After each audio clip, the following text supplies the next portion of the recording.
The President of the United States put 7 glass beads in his mouth, and then the doctor took a book, so that he could clearly read the contents of the book, saying that this is an ancient recipe for the treatment of stuttering. Obviously this has no effect. Not only can York not say a word, and even almost swallowed the glass ball, and finally spit out the glass ball, angry and disappointed and left. It was a resistance to the treatment and a dissatisfaction with himself.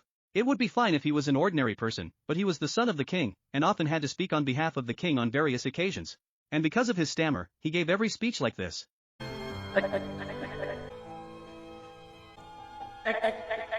Every time he gave a speech York would be groundless, but as the king's son, speech was both his job and his responsibility, so the stuttering was agonizing him. He saw many doctors but never got better. Like York, his wife Elizabeth was also plagued by his stuttering, but he did not give up and kept looking for a doctor for him.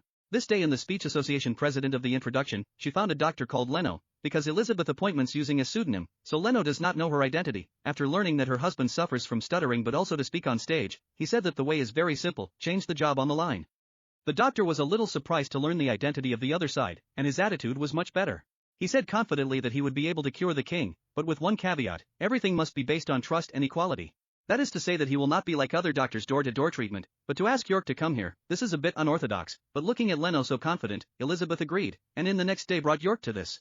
Facing the prince, doctor showed no nervousness, as if facing a friend, general easygoing. While York is very formal, he is afraid of being seen by others to see his defects, and do their best to maintain their dignity, at the same time looking up and down the humble room, try their best to put on a superior attitude, so that Leno does not belittle his own.